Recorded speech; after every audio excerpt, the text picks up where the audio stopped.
Assalamualaikum warahmatullahi wabarakatuh.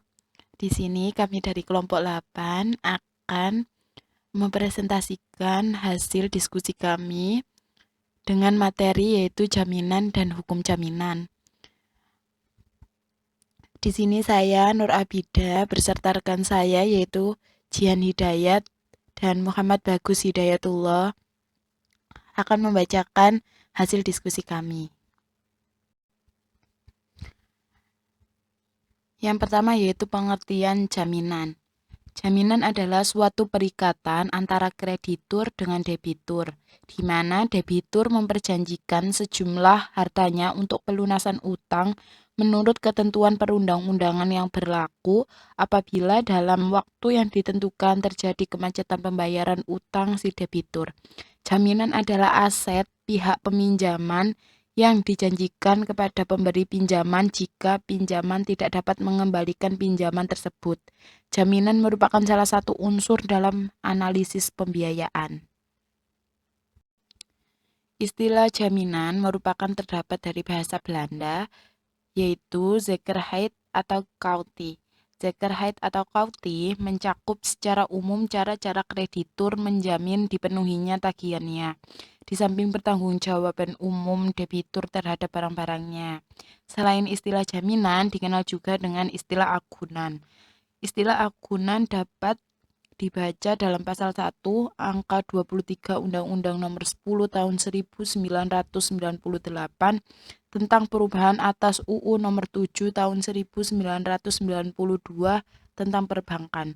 Agunan adalah jaminan tambahan yang diserahkan nasabah kepada debitur ke bank dalam rangka mendapatkan fasilitas kredit atau pembiayaan berdasarkan prinsip syariah. Oleh karena itu, barang-barang yang diserahkan nasabah harus dinilai pada saat dilaksanakan analisis pembiayaan dan harus berhati-hati dalam menilai barang-barang tersebut karena harga yang dicantumkan oleh nasabah tidak selalu menunjukkan harga yang sesungguhnya atau harga pasar pada saat itu. Dengan kata lain, nasabah terkadang menaksir atau menginginkan barang-barang yang digunakannya di atas harga yang sesungguhnya. Penilaian yang terlalu tinggi bisa berakibat terhadap lembaga keuangan yang akan berada pada posisi yang lemah jika likuiditas atau penjualan barang agunan tidak dapat dihindarkan. Keadaan tersebut dapat membawa lembaga keuangan kepada kerugian karena hasil penjualan agunan biasanya akan lebih rendah daripada harga semula maupun harga pasar pada saat agunan akan dijual, sehingga tidak dapat menutupi kewajiban nasabah kepada lembaga keuangan. Baiklah, untuk materi yang selanjutnya akan dilanjutkan oleh rekan saya yaitu Jihan Hidayat.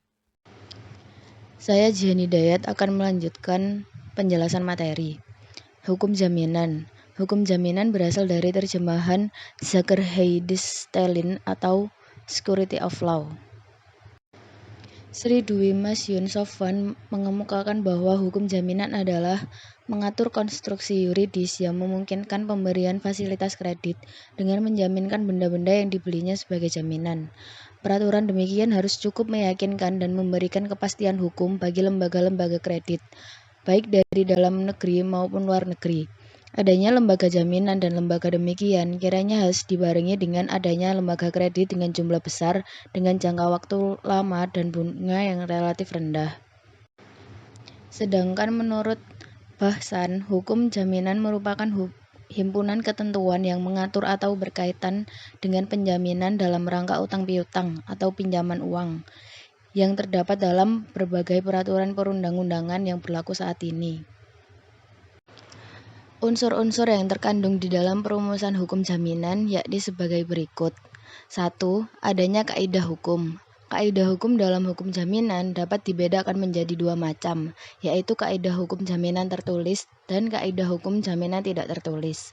Kaidah hukum jaminan tertulis adalah kaidah-kaidah hukum yang terdapat dalam peraturan perundang-undangan, traktat, dan jurisprudensi. Sedangkan kaidah hukum jaminan tidak tertulis adalah kaidah-kaidah hukum jaminan yang tumbuh, hidup, dan berkembang dalam masyarakat. 2. Adanya pemberi dan penerima jaminan. Pemberi jaminan adalah orang-orang atau badan hukum yang menyerahkan barang jaminan kepada penerima jaminan. Penerima jaminan adalah orang atau badan hukum yang menerima barang jaminan dari pemberi jaminan. 3. Adanya jaminan. Pada dasarnya, jaminan yang diserahkan kepada kreditur adalah jaminan material dan immaterial. Jaminan material berupa jaminan hak-hak kebendaan, seperti jaminan atas benda bergerak dan benda tidak bergerak. Sedangkan jaminan immaterial adalah jaminan non-kebendaan. 4. Adanya fasilitas kredit. Pembebanan jaminan yang oleh pemberi jaminan bertujuan untuk mendapat fasilitas kredit dari bank atau lembaga keuangan non-bank. Pemberian kredit merupakan pemberian uang berdasarkan kepercayaan, dalam arti bank atau lembaga keuangan non-bank percaya bahwa debitur sanggup untuk mengembalikan pokok pinjaman dan bunganya. Selanjutnya materi akan diteruskan oleh Bagus. Saya Muhammad Bagus Hidayatullah akan melanjutkan ketiga, penggolongan hukum jaminan. Penggolongan lembaga jaminan dibagi menjadi dua, yaitu penggolongan lembaga jaminan di Indonesia dan penggolongan lembaga jaminan di luar negeri. Penggolongan lembaga jaminan di Indonesia. Macam-macam lembaga jaminan dapat dibedakan berdasarkan jenis benda yang menjadi objek dari hak jaminan. Apabila hak menjadi objek jaminan merupakan benda tidak bergerak, maka lembaga jaminannya dapat berbentuk hipotek dan hak tanggungan. Sedangkan jika yang menjadi objek jaminan merupakan benda bergerak, maka lembaga jaminannya adalah gadai dan fidusia.